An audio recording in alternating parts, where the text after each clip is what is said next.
ತೀರ್ಮಾನ ಮಾಡಿದಿರಿ, ನಿಮ್ಮ ತೀರ್ಮಾನಕ್ಕೆ ನಾನು ಬದ್ಧನಾಗಿದ್ದೇನೆ, ನಿಮ್ಮ ಆದೇಶನ ಪಾಲನೆ ಮಾಡ್ತಾ ಇದ್ದೇನೆ, ನಿಮ್ಮ ಸಿಗ್ನೇಚರ್ಗೆ ನಾನು ಗೌರವ ಕೊಡ್ತಾ ಇದ್ದೇನೆ.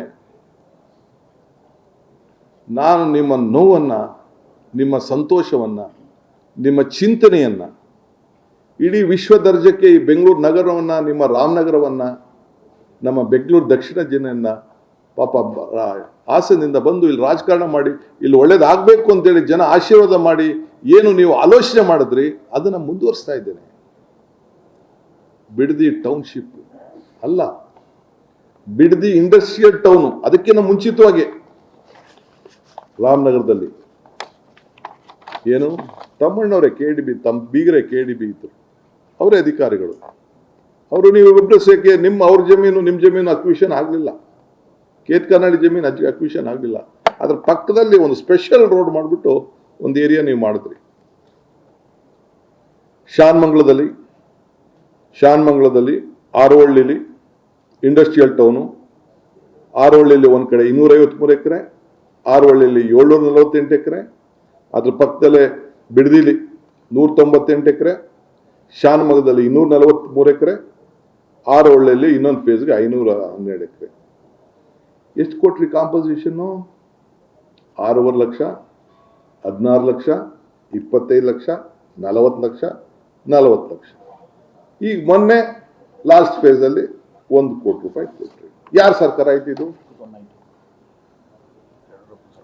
ಕೊನೆಗೆ ಲಾಸ್ಟ್ ಇದು 46 ಲಕ್ಷ ಇಂದ ಶುರುವಾಗಿ ಈಗ ಯಡಿಯೂರಪ್ಪನವರ ಸರ್ಕಾರದಲ್ಲಿ ಆ ಹಣವನ್ನು ಕೊಟ್ಟಿದ್ವಿ.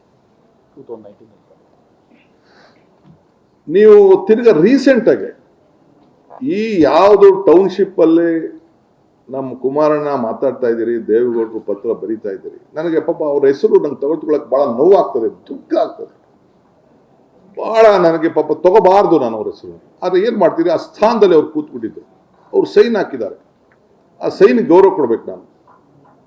ಅದೇ ಟೌನ್ಶಿಪ್ ಅಲ್ಲಿ ಈ 9,000 ಟೌನ್ಶಿಪ್ ನಲ್ಲಿ ನಿಮ್ಮ ಸರ್ಕಾರದ ನೀವು ಏನ್ ಪಾಲ್ದಾರರಾಗಿದ್ದೀರಿ, ಇವತ್ತು ನೀವೇನ್ ಮಂತ್ರಿಗಳಾಗಿದ್ದೀರಿ, ಆಗ ಗೌರವಾನ್ವಿತ ಮುಖ್ಯಮಂತ್ರಿಗಳಂತ ಯಡಿಯೂರಪ್ಪನವರು, ಜಗದೀಶ್ ಶೆಟ್ಟರ್ ಅವರು ಮತ್ತು ಯಾರು ಇದ್ರು ಆ ಸಂದರ್ಭದಲ್ಲಿ 80ರಿಂದ 1 ಲಕ್ಷ ಕೋಟಿ ರೂಪಾಯಿಗೆ ಈಗ ಎಷ್ಟು ವರ್ಷ ಆದ್ಮೇಲೆ, 15 ವರ್ಷ ಆದ್ಮೇಲೆ 19-20ರಲ್ಲಿ ಆಗ ನೀವು 80 ಲಕ್ಷ ರೂಪಾಯಿ ಕೊಡ್ಸಿದ್ರಲ್ಲ, 80 ಲಕ್ಷ ಇಂದ 1 ಕೋಟಿ ರೂಪಾಯಿ ಕೊಡ್ಸಿದ್ರಲ್ಲ, ನಿಮ್ಮ ಧ್ವನಿ ಏನಾಗಿತ್ತು, ನಿಮ್ಮ ಹೋರಾಟ ಏನಾಗಿತ್ತು, ನಿಮ್ಮ ಕಿಚ್ಚೇನಾಗಿತ್ತು?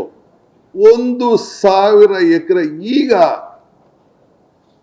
ಕೊಡ್ಸಿದ್ರಲ್ಲ, ಈ ಭೂಮಿಲಿ ಏನಾಗಿತ್ತು ನಿಮ್ಮ ಹೋರಾಟ? ನಿಮ್ಮ ಧರಣಿ ಯಾಕೆ ನಡೀಲಿಲ್ಲ? ಯಾಕೆ ವಿಧಾನಸೌಧದ ಗಾಂಧಿ ಸ್ಟ್ಯಾಚ್ಯೂ ಕಾಣಲಿಲ್ವೇ ಆಗ? ಯಾಕೆ?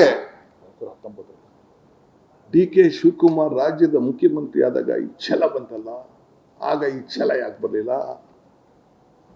ಪಾಪ ಅಶೋಕಣ್ಣ ಕಂದಾಯ ಮಂತ್ರಿ, ಇಂಡಸ್ಟ್ರೀಸ್ ಮಿನಿಸ್ಟರ್ ಕೂಡ ಗೊತ್ತಿಲ್ಲ, ಅವ್ರ ಹೆಸರು ಇದೆ ಇಲ್ಲಿ, ರೆವಿನ್ಯೂನ. ಓಕೆ, ಇಲ್ಲಿದೆ ಹೆಸರು, ಕಂದಾಯ ರೆವಿನ್ಯೂ ಮಿನಿಸ್ಟರ್, ನಮ್ಮ ಅಪೋಸಿಷನ್ ಲೀಡರ್. ಈಗ ಅವ್ರ ಸುಪುತ್ರ, ಯಡಿಯೂರಪ್ಪ ಸುಪುತ್ರ ಈಗ ಪಕ್ಷದ ಅಧ್ಯಕ್ಷರು, ಅವರು ಕೂಡ ಹೋಗಿದ್ರು. ಯಾಕೆ ಇದು? ಯಾಕೆ ಇಷ್ಟು ದುಡ್ಡು? ಯಾಕೆ ಧ್ವನಿ ಎತ್ತಕ್ಕಾಗ್ಲಿಲ್ಲ? ನಾನು ಇದಾದ್ಮೇಲೆ ನಮ್ಮ MB ಪಾಟೀಲ್ ಅವ್ರು ಕೇಳಿದಾಗ ಏನಪ್ಪ ಏನ್ ಕತೆ ಅಂತ, ಅಲ್ಲಿ ಅವ್ರಿಗೂ ಪತ್ರ ಬರೀತಾರೆ KDBಗೆ, land should be released to the private developer by the BMRD in installment to ensure that the project objectives are achieved in the manner envisaged ಅಂತ. ಅದಾದ ಮೇಲೆ ಹೇಳ್ತಾರೆ, the open global tendering process selection of private partner selection would be based on technical and financial bids. The private partner shall invest either on stand-alone basis through a consortium. ಇದೇನು real estate ಏಜೆಂಟಾ? ಏನು ಇದೆ ಹೆಸರು? Real ಎಸ್ಟೇಟಾ? ಇದು ಗೌರ್ಮೆಂಟಾ? ಇಲ್ಲ KDBನಾ? ಇಲ್ಲ family ಫರ್ಮಾ? ಯಾವ್ದಾದ್ರು family ಫರ್ಮ ದಂಧೆ ಮಾಡ್ತಾ ಇರೋರು? ಯಾವ ದಂಧೆ ಅಂತ ಕರೆಯೋಣ? ಯಾರು ರಿಯಲ್ ಎಸ್ಟೇಟ್ ಏಜೆಂಟು? ಲೆಟರ್ ಅಲ್ಲ, ಪ್ರೊಸೀಡಿಂಗ್ಸ್ ಆಫ್ ಚೀಫ್ ಮಿನಿಸ್ಟರ್. ಮುಖ್ಯಮಂತ್ರಿಗಳ proceedings meeting proceedings signed by ನಮ್ಮಣ್ಣ. Proceedings of chief minister.